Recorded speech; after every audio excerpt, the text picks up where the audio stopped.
Let's rip the bandage off right now. You're not recovering because you treat recovery like a passive luxury spa treatment. You hit a workout, feel like a beast.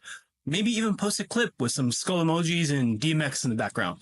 But then you collapse on the couch and call it rest. That's not recovery, that's sedation. Recovery isn't something that happens to you, it's something you earn, something you orchestrate. And if you're walking around wondering why you're still feeling wrecked 48 hours after a workout, the problem isn't your workout.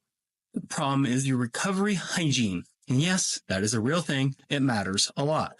So today we're going to be diving into why you're not recovering physically, mentally, emotionally, and how to flip the script so you can train harder, more often, and without crumbling like a dollar store lawn chair. Let's start with the simple truth. Training doesn't make you better. Recovery does. Training is the stimulus. Recovery is the adaptation. You lift heavy, tear muscles, you run long, burn out injury sores, you go hard, break yourself down. That's the cost of doing business. But the gains, the strength, the endurance, that only shows up if your body is allowed to repair and rebuild. But here's the kicker in all this. Most people train harder than their body can adapt to. And they do it because rest feels weak. Let me say that again slowly for the people in the back still foam rolling their IT band like it owes them money. Rest isn't weakness. Recovery isn't laziness. It's the difference between leveling up and breaking down. Mistake number one. You think recovery is just about sleep and protein. Sure, sleep matters a lot. And if you're not getting 7 to 9 hours like me, or actually I'm probably getting more like 3 to 6 actually these days, with the kind of depth that leaves you drooling on the pillow and dreaming about winning Olympic gold in the Garage Gym Olympics, then yeah, your recovery is already shot. And protein, non-negotiable. Your muscles are literally built from amino acids. Skip the post-workout meal, and you might as well be building a fortress with straw and good intentions. But there's a deeper layer in all this. Recovery is a nervous system game. And your nervous system doesn't care that you hit 3 by 10 back squats and call it a day. It cares about total load, training, work stress, family drama, screen time, emotional baggage, existential dread at 3 a.m., all of it. Your nervous system is like a bank account. You make deposits with sleep, hydration, breath work, walks, good food, quiet game, sunlight. You make withdrawals with every stressor. And eventually you will go bankrupt. You wake up tired. Your legs feel like bricks. You hear your mind's foggy. You don't adapt. You plateau. Or worse, you get injured. Mistake number two. You think active recovery is a scam because it doesn't hurt. And this was actually really hilarious, honestly. People will go full beast mode on Monday, crush legs until they walk like they've been riding a horse for 6 days straight, and then skip Tuesday's Zone 2 bike ride because it's too easy. You say, it's not a real workout. But that's exactly the point. Zone 2 cardio or easy tempo walks or soft tissue work, meditation, these things don't feel like training, which is why your ego hates them. But your mitochondria, your lymphatic system, your blood flow, your joint health, they love them. When you do easy things on purpose, your body takes it as a signal. Hey, we're safe. Let's repair some shit. When you sit still, doom scroll TikTok and wait for soreness to disappear on its own, that's not a recovery plan. That's a slow rock. Recovery isn't about stopping. It's about switching gears. You don't slam on the brakes on your nervous system, you downshift. Mistake number 3. You confuse fatigue with toughness. This one's going to sting a little bit for a lot of people, but let's go there. Let's make it hurt a bit. Feeling tired isn't the same as getting better. Grinding through every workout like it's a death march doesn't mean you're building grit. Sometimes it just means you're cooking yourself slowly in a stew of cortisol, caffeine, and denial, or more caffeine and then excessive caffeine. Real toughness is knowing when to hold back so you can hit harder later. It's having the discipline to train smart, not just hard. It's learning to listen to the signals your body's whispering before it starts screaming with injury. Want to be elite? Recover like the elite. And here's what science is going to say. Listen to your heart rate variability, HRV. Low HRV equals sympathetic overdrive. You're stressed, whether you feel like it or not.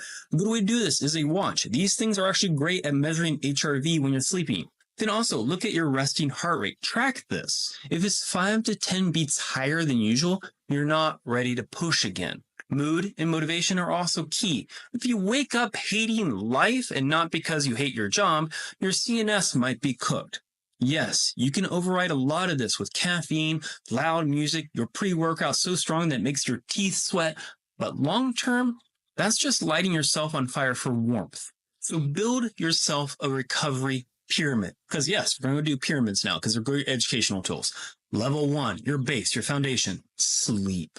7 to 9 hours, no exceptions, blackout room, cold temp, no screens before bed.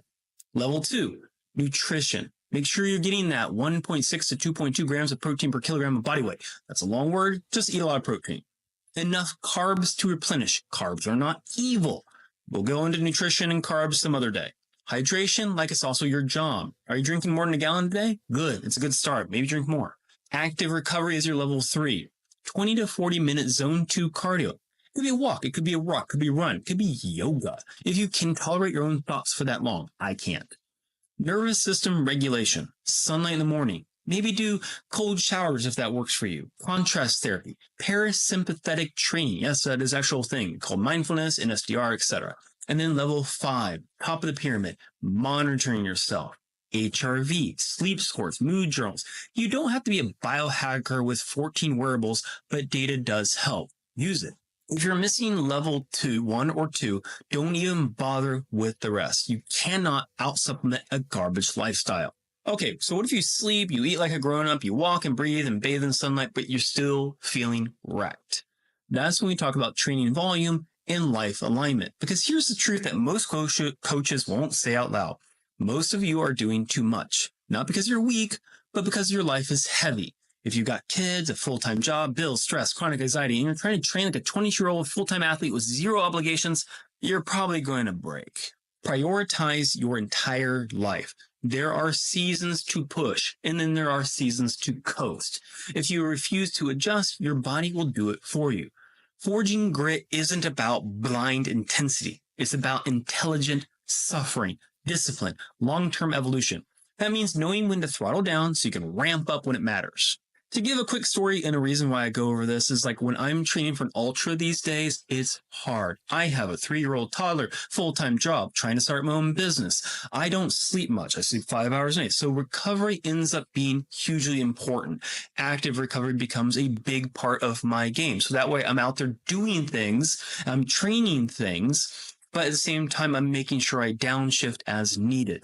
Am I training like 120 miles a week? No, I did that in my 20s. Am I powerlifting 5 times a week? No, but I'm still working hard. I'm still able to complete everything because I'm adjusting based off my lifestyle these days. Here's your challenge for this week, based off this session. I want you to train like a professional. That means recovering like one. Schedule 2 active recovery sessions, not optional, 30 to 40 minutes each. Walk, row, ride, breathe. I don't care what it is. Then make sure you cut screens an hour before bed. Go caveman. Read a damn book for once. An actual book with papers. Hydrate like an athlete. Not like someone who drinks 3 sips of coffee and counts that as water. It's not. It hydrates you, but it also can slightly dehydrate you too. Go drink a goddamn Powerade. Eat like you're fueling a fire, not sedating cravings. And then track your recovery, your HRV, sleep, mood. Pick one, commit to watch it. Now go earn your next workout with this.